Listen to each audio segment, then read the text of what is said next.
Adobe Firefly is the all-in-one creative studio with AI-powered image and video editing for today's creative process.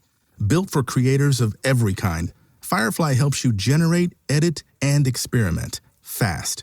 Because the asks aren't getting smaller, the budgets aren't getting bigger, and the timelines, oh yeah, still tight.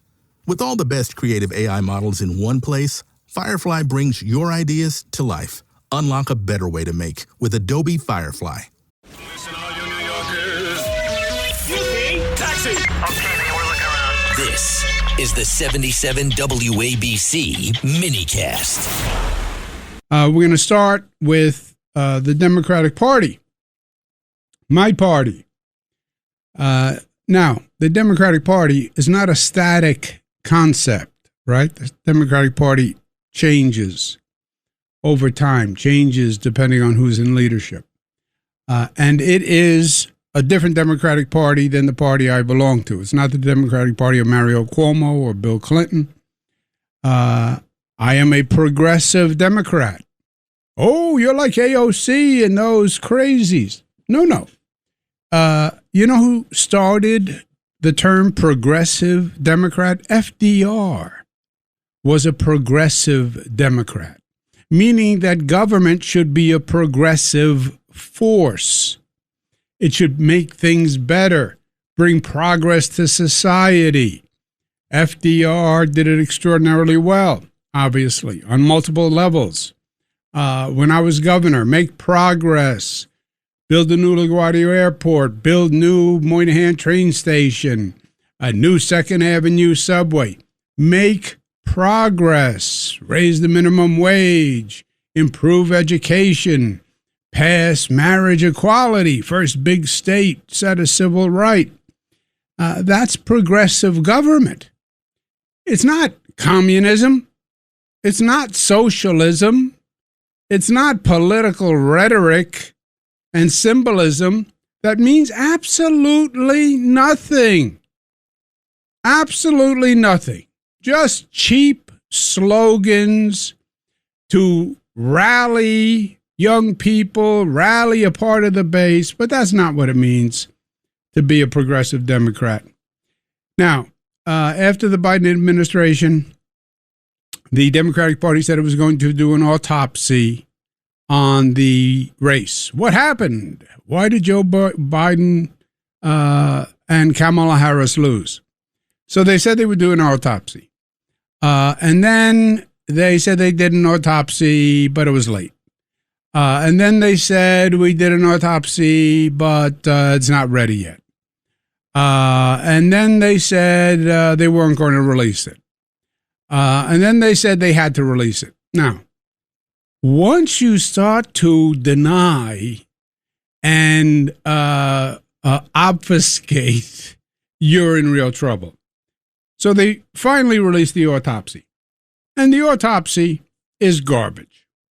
First of all, you released an autopsy. The autopsy is what went wrong and what does the Democratic Party have to do better to win. Why would you ever release that if you were the Democratic Party? Why would you tell the Republican Party, here's our plan on how to correct our strategic mistakes?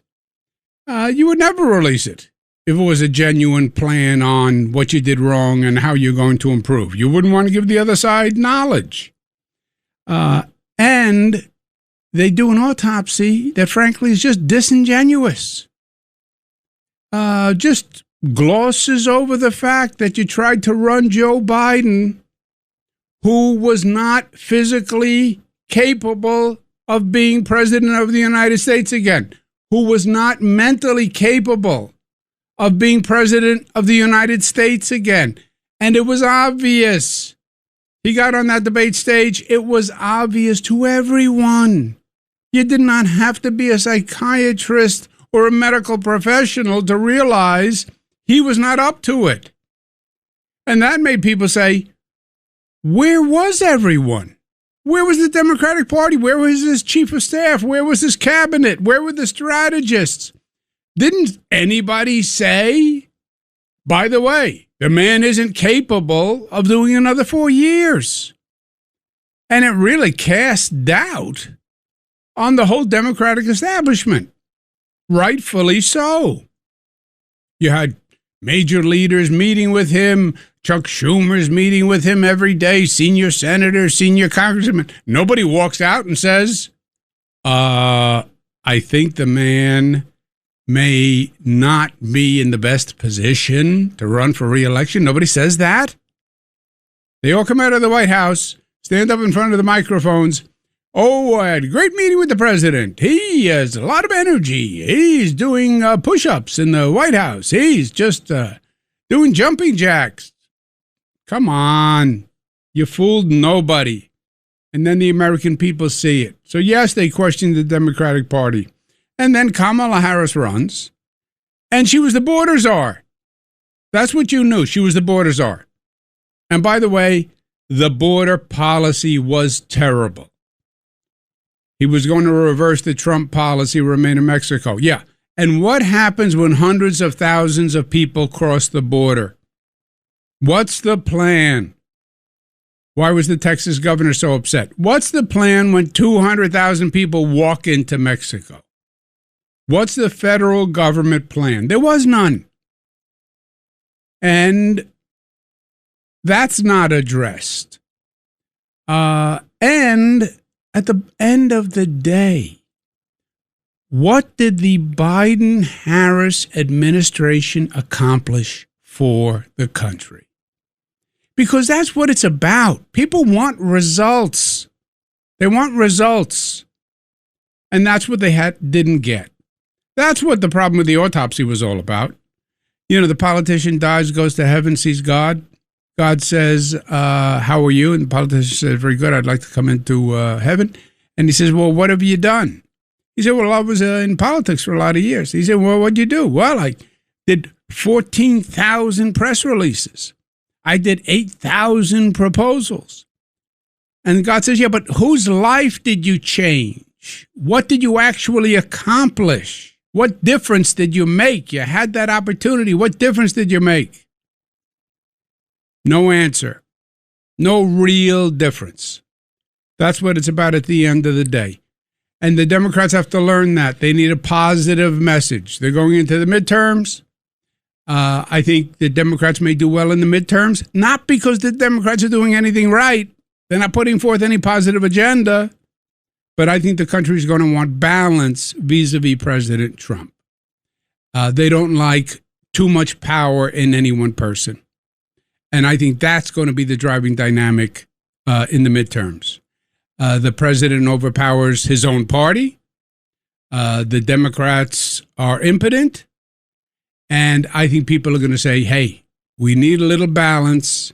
There's a lot of drama. And checks and balances work. And I think that's going to work in the midterm. It is not a winning strategy for the next presidential. Stop telling me what you don't like about the other guy. Tell me what you're going to do for me. What's your positive agenda for me and the nation? That's what politics is all about. We're going to take a break. When we come back, we're going to be talking about Iran. And then we're going to talk about anti-Semitism, but we want to talk to you. 800-848-9222.